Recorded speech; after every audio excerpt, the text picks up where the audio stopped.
Eu sou Lucas de Moraes, sou professor de literatura e esse é mais um episódio da oficina Classe A e Casa Verde de Literatura. Hoje a gente vai falar sobre Vias do Infinito Ser, do autor Rubênio Marcelo. É esse livro aqui. Eu tenho um exemplar autografado, na verdade eu não tenho exemplar nenhum, esse aqui é o exemplar do meu amigo e professor Fábio. Fábio, muito obrigado por emprestá-lo. Eu achei um livro muito legal, diferente do que eu estou acostumado a ver, e do que eu estou acostumado a ler também. É um livro de autoria do Rubênio Marcelo, esse Vias do Infinito Ser. É um livro que foi publicado em 2017 e, enfim, ele impactou bastante aqui a literatura regional. Ele faz parte do elemento regionalista que é cobrado na UFMS, né, da literatura sul-mato-grossense. Vamos falar um pouquinho sobre o autor. O Rubênio Marcelo, ele é um membro efetivo da Academia Sul-Mato-Grossense de Letras e ele ocupa a cadeira número 35. Também é membro correspondente da Academia Mato Grossense de Letras e também da Academia Lavrense de Letras.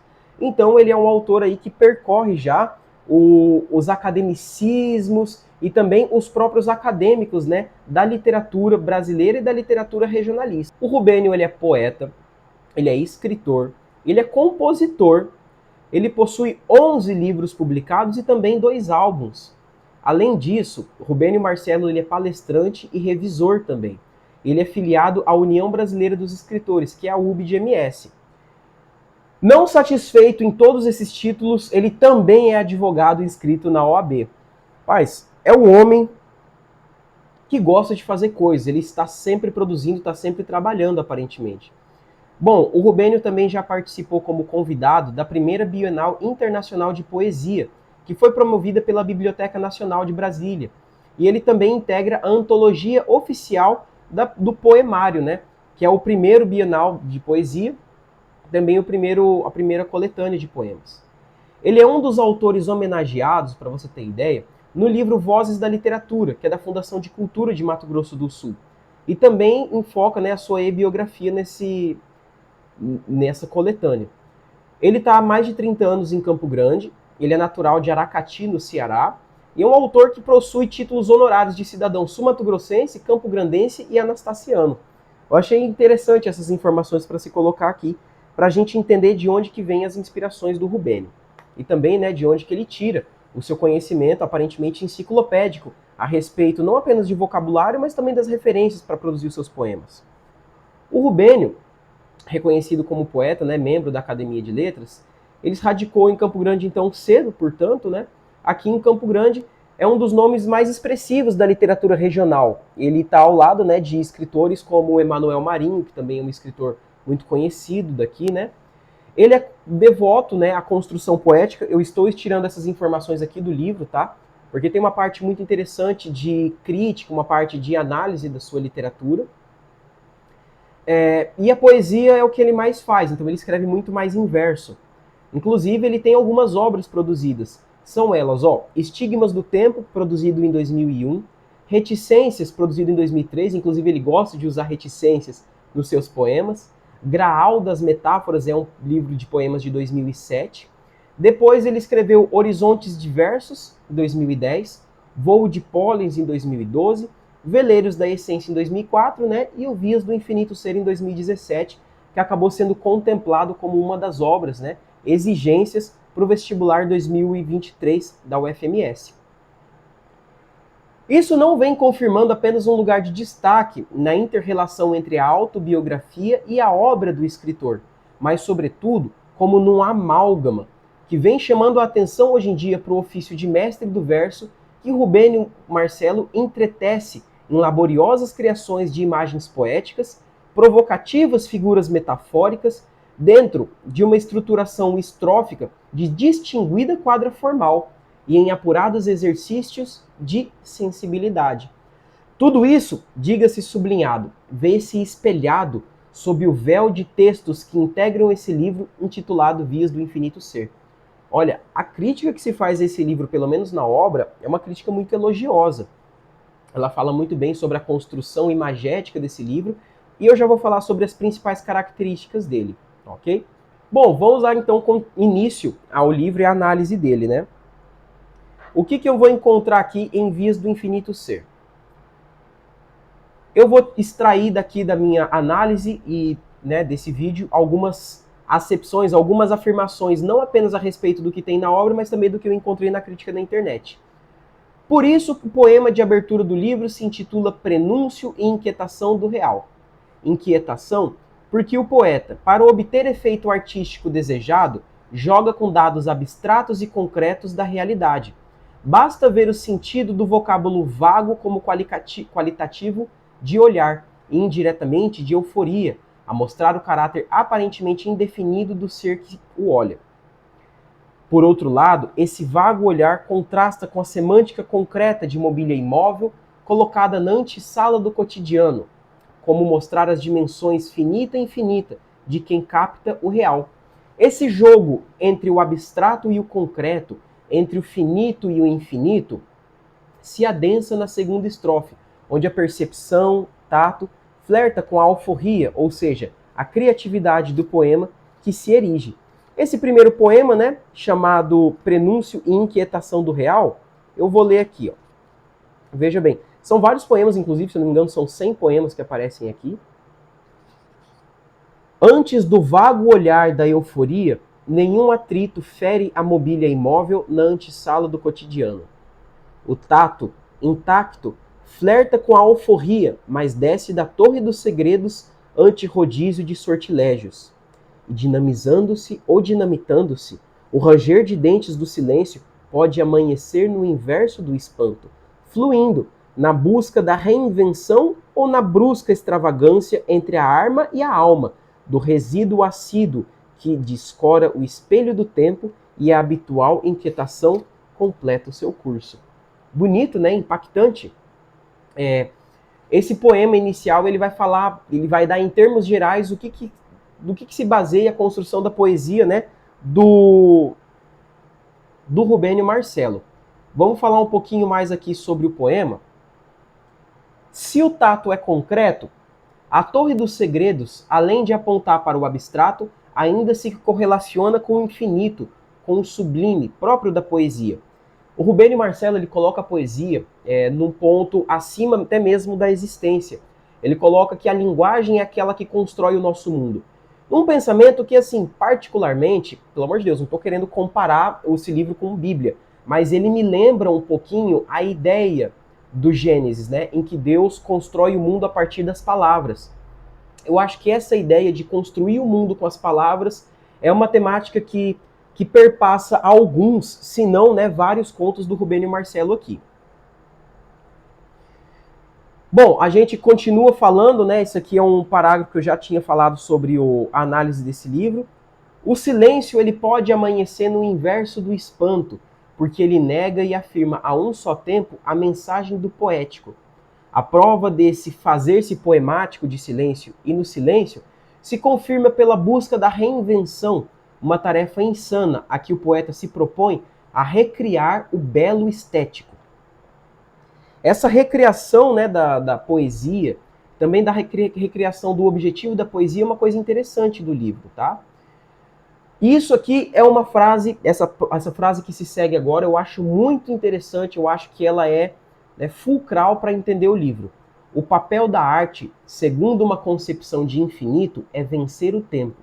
Então, aparentemente, o objetivo dessa poesia é se tornar eterna.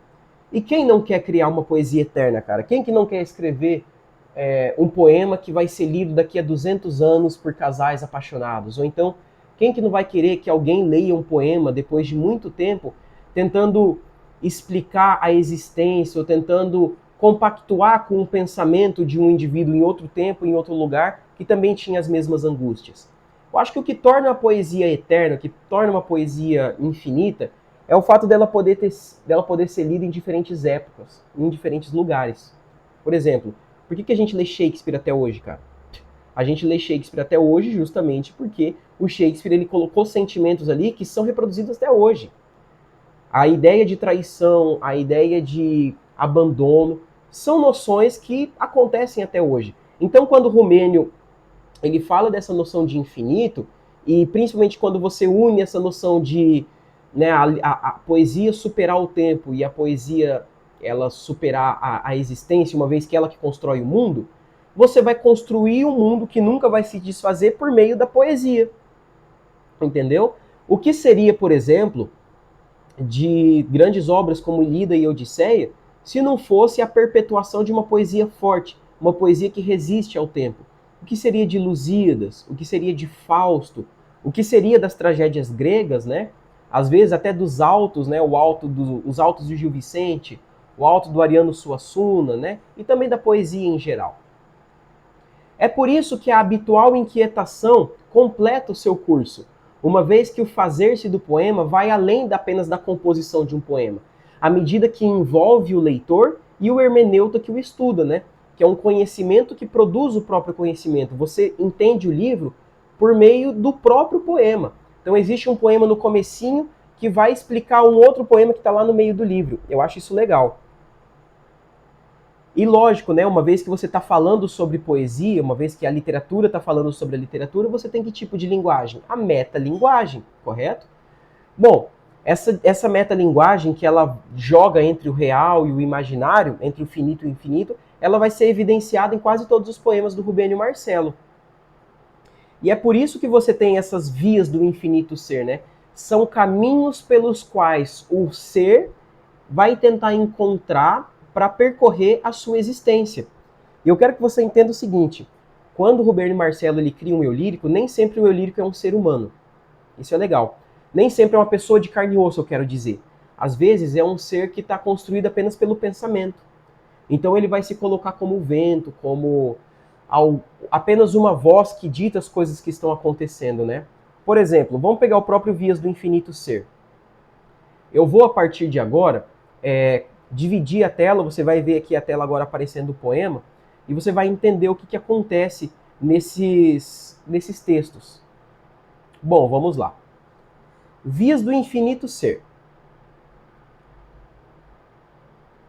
Sem a ordem do dia do sobrenatural, não haveria a natural ordem das coisas da noite. Sem a ordem do dia do sobrenatural, não haveria natural ordem das coisas da noite. Da noite para o dia, silentes instantes tornam-se eternos. Do dia para a noite, palavras saltam muralhas e viram estrelas. Olha essa parte que massa. Deixa eu anotar aqui. Do dia para a noite, palavras saltam muralhas, tortaço, e viram estrelas. Como assim as palavras saltam muralhas e viram estrelas? O que é a muralha? Pensa na muralha da China. A muralha da China não é a grande edificação humana, que ela é enorme, que existia aquele mito que ela era vista, né, lá do espaço e tal. Não sei se é mito, se é verdade, mas enfim, não interessa.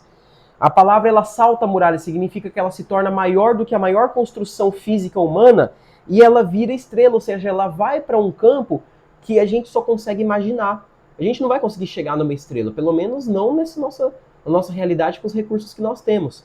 Então, é como se as palavras saltassem do plano da realidade e subissem para o plano do idílico, porque as estrelas ficam no céu. E você pode fazer essa comparação do céu físico com um céu metafísico, um céu subjetivo que existe apenas no plano das ideias. Palavras saltam muralhas e viram estrelas. Instantes e estrelas conhecem os refúgios do tempo. Isso aqui é legal também. Instantes e estrelas conhecem os refúgios do tempo? Como assim? Um instante, ele é finito, ele é, né, rapidinho, curtinho. Estrelas demoram bilhões de anos para se desenvolver. Então você tem aí uma antítese entre o finito e o infinito, mas não é uma antítese normal. É uma antítese construída a partir de uma metáfora. Porque você não tem aqui instante e infinito. Você tem instante e estrela. A estrela vai funcionar como uma metáfora daquilo que dura muito tempo, né? Conhecem os refúgios do tempo, mas desentendem a quietude das pedras e a saga dos pássaros translúcidos no sétimo céu. Por via das dúvidas, há vias de certezas. Existe uma jogadinha, e ela não tem só nesse poema não, em vários poemas, de você brincar com as palavras. Uma palavra que se parece com outra, que muda por uma letra ou outra, você vai colocar lá para justamente estimular o pensamento criativo do leitor, né? Eu gosto de como que o eu lírico dos poemas dialoga com o leitor no sentido de produzir um novo entendimento a respeito das palavras. Isso aí vai me lembrar um pouco uma literatura dos anos 80 no Brasil. Uma literatura que era um pouco mais marginal e que tentava também brincar com as palavras no sentido mais cotidiano de uso delas.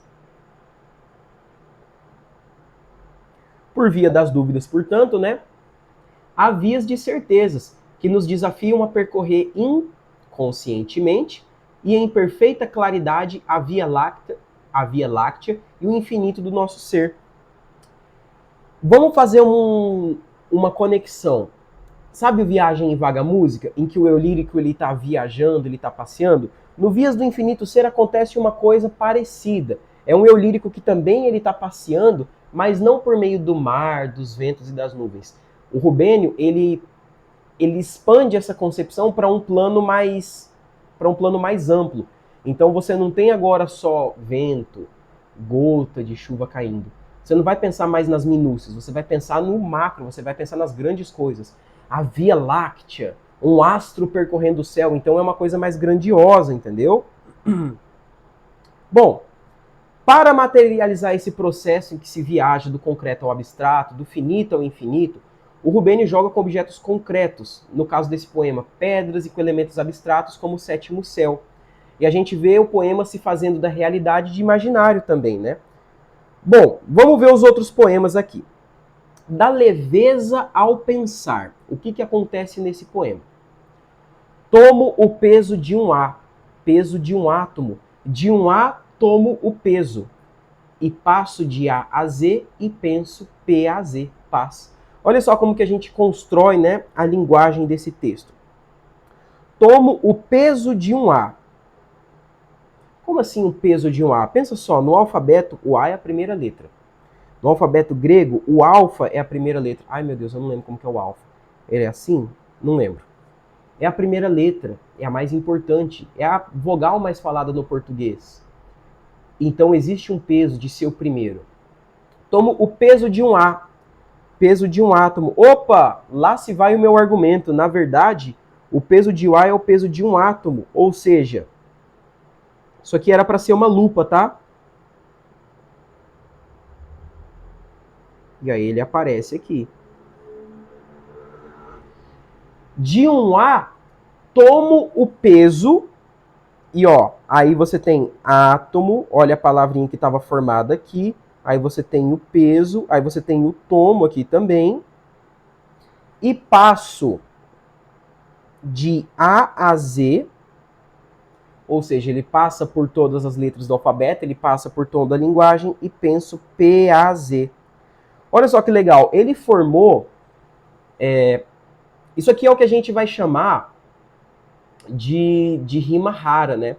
Porque esse de A a Z, ele vai ser de um ponto a outro, beleza. Só que nesse último verso você tem paz, que é formado por P a Z, e o espaçamento das letras dá a entender que ele quer produzir essa rima, entendeu?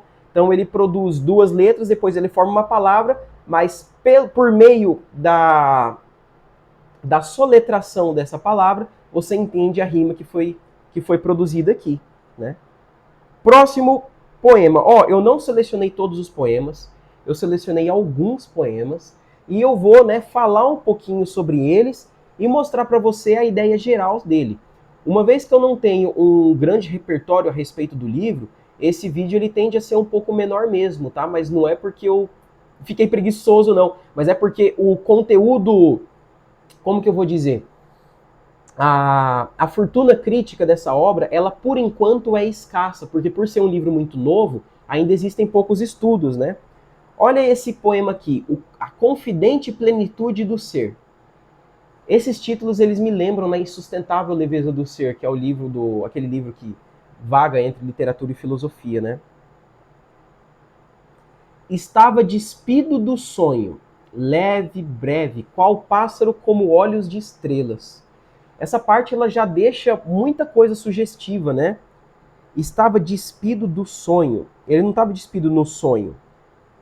Ele estava despido do sonho leve, breve, qual pássaro. Ou seja, Se ele estava despido de um sonho leve, talvez ele estivesse tendo um pesadelo. A gente pode pensar nisso. Não vou bater o martelo, mas dá para se interpretar de uma maneira próxima a isso. De súbito percebeu o eco e a cor da liberdade. Olha só como que liberdade também é colocada aqui em palavras espaçadas. Ah, mas por que, Lucas? Olha, talvez haja a intenção de... Eu não estou conseguindo fazer um retângulo. Aí. Às vezes exista a tentativa de dar ênfase à palavra uma vez que você a separa mais, né? Mas, ó, estava despido do sonho leve, breve, qual pássaro como olhos de estrelas. De súbito percebeu o eco e a cor da liberdade. O incêndio de indiferença bebeu-lhe os calafrios e os impulsos cativos. Opa, como assim? Um incêndio de indiferença, olha só que legal. A gente pode chamar isso aqui de paradoxo? Por que paradoxo? Poxa, o incêndio de indiferença parece uma relação de ideias contrárias que entram em contato, né, que se entrecruzam. Porque a indiferença é um pensamento um pouco de abandono. Já o incêndio, ele tem a ver com um sentimento mais acalorado. Então esse incêndio de indiferença bebeu-lhe os calafrios e os impulsos cativos. Então é como se, após um súbito pensamento, a vontade de ser exagerado fosse contida por um sentimento mais tranquilo. No espaço sideral de sua mente, galáxias inexploráveis sorriam-lhe. Mais uma vez, né? As vias do infinito ser, ó.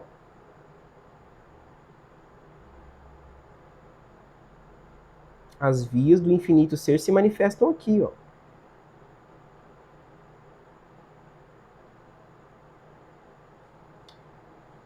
E essas galáxias inexploráveis que sorriam-lhe, por que elas estavam sorrindo? Porque você aqui está sugerindo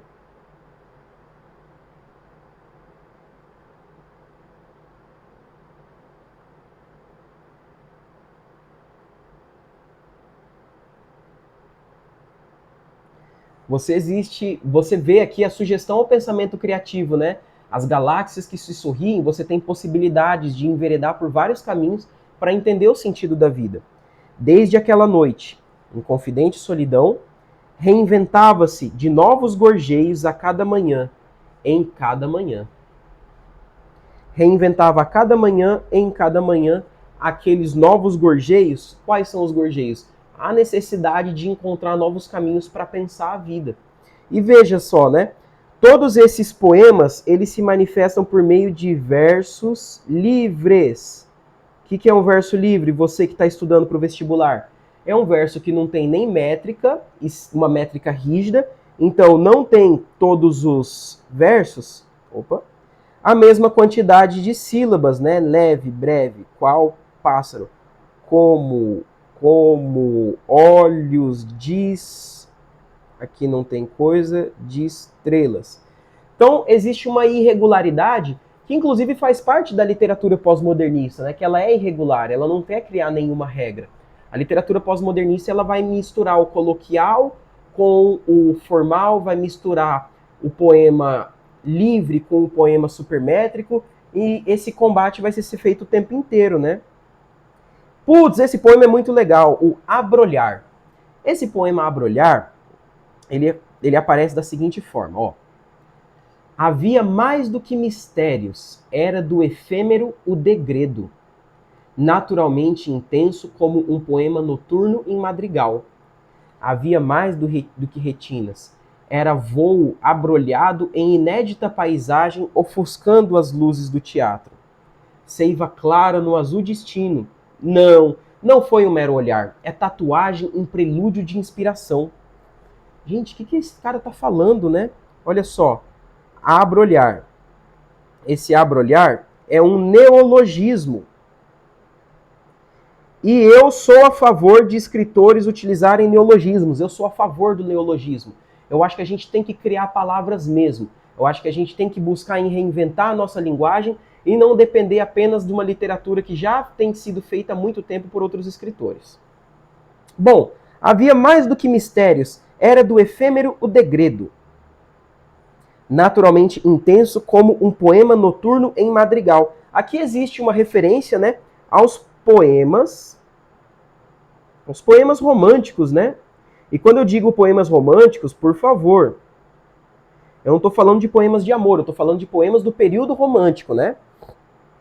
Havia mais do que retinas, era voo abrolhado. Olha aqui mais um neologismo. Esse voo abrolhado é um voo de olhos, né, abertos. Era um voo de olhos abertos. Em inédita paisagem ofuscando as luzes do teatro. Ó, eu gosto de brincar, agora eu gostei da brincadeira. Isso aqui parece uma via do infinito ser.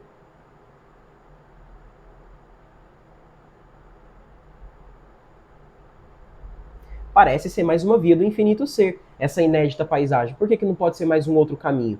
Um caminho que passa, né, pelo pensamento, pelo mistério, pela imaginação. Seiva clara no azul destino. Não, não foi um mero olhar. É tatuagem em prelúdio de inspiração. Gente, o que vai acontecer aqui? Ah, faltou um verso. Estrela em indecifrável surpresa. Universo. Seiva clara no azul destino. O céu, né? O céu que é o destino, aquele céu imenso, interminável, né? Não foi um mero olhar, é tatuagem em prelúdio de inspiração. O que é uma tatuagem? Uma tatuagem é algo fixo. Bom, não é mais, mas tenta imaginar a tatuagem como algo fixo, como algo eterno. Em prelúdio de inspiração, é como se ela estivesse prestes a ser imaginada, prestes a aparecer. Não apenas a tatuagem, mas também a poesia. O próximo poema, que é o poema Entrega, e aqui nós já nos encaminhamos para o fim desse vídeo, ele mostra, né? Poesia, poesia, em teu espírito entrego minhas mãos, entrego-as minhas razões, minhas ações e negações. Poesia, que unificados em tua essência, renasçam os grãos caídos entre espinhos. Esse poema é pequeno, mas ele é muito bonito, cara. E olha só a brincadeira com palavras, o jogo, né? Poesia, poesia, em teu espírito entrego as minhas mãos. Beleza. Entrego-as, ó. Entrego-as e entrego-as.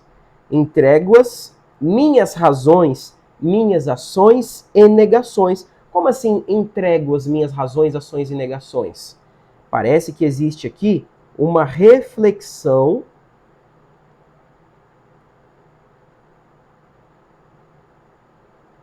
sobre o quê?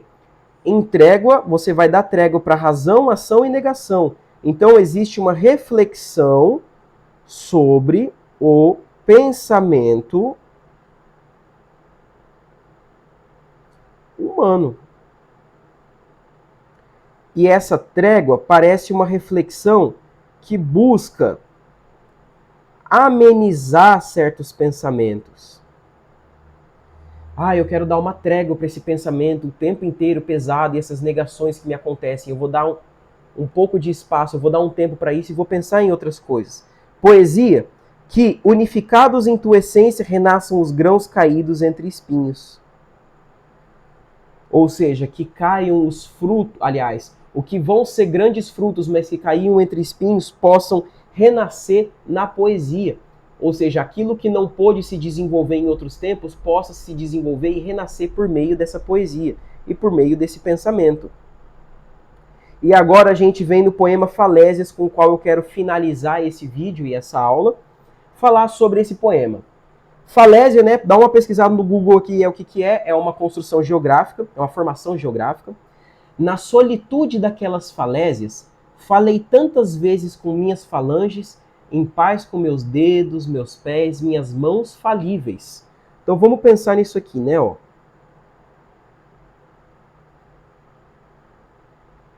Vamos pensar no marzinho aqui.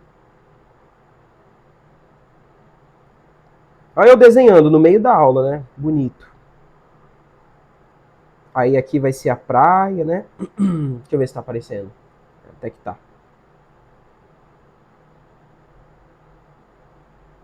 Aí vai ter o morrinho alto aqui, né, e tal. E aí, enfim, o cara tava lá em cima da falésia.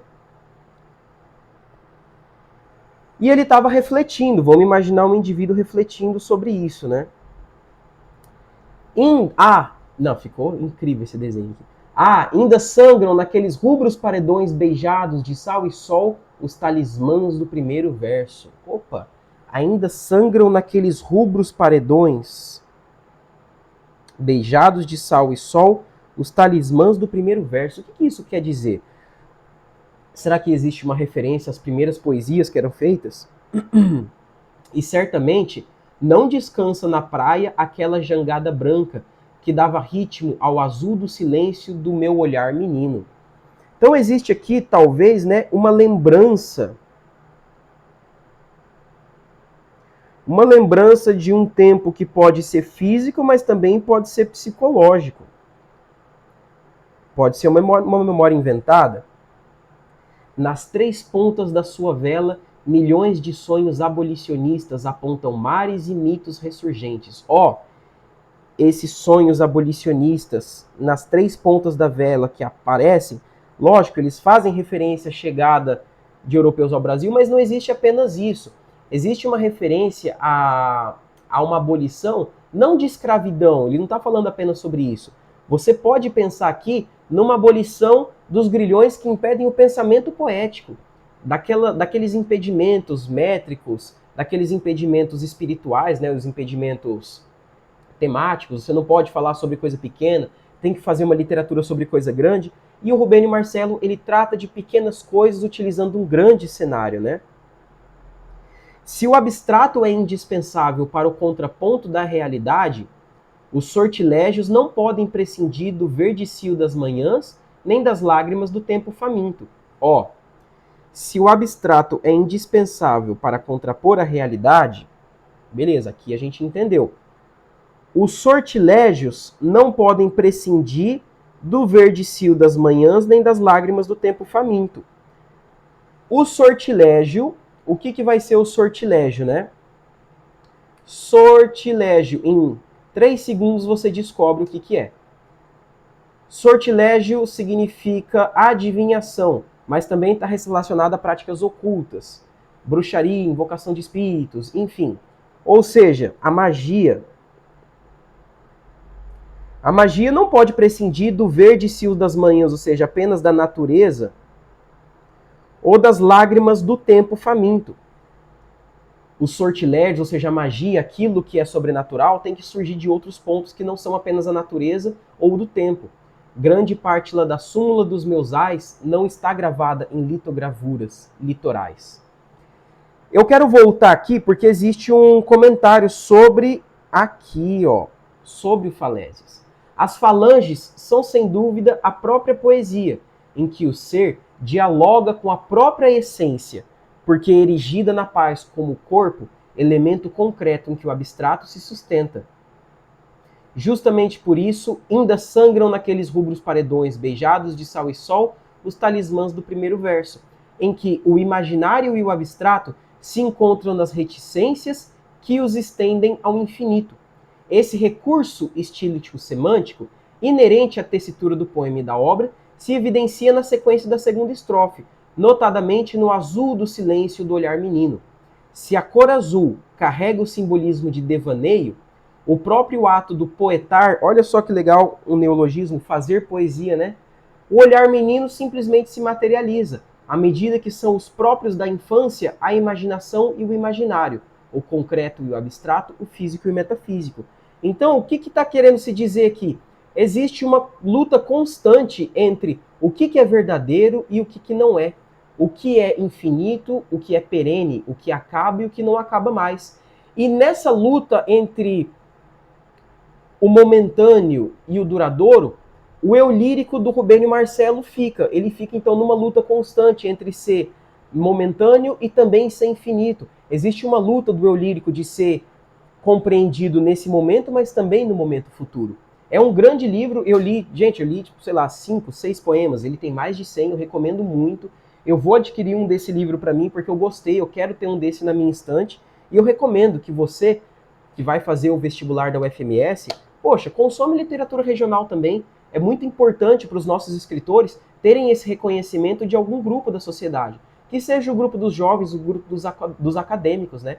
É sempre importante a gente entender que a arte, ela existe por causa do público. Você nunca vai ser um grande escritor se não tiver quem o leia. Então, por favor, eu venho aqui fazer um pedido para que você adquira, para que você consuma literatura regional e também a arte regional. Bom, esse foi o vídeo sobre o Vias do Infinito Ser.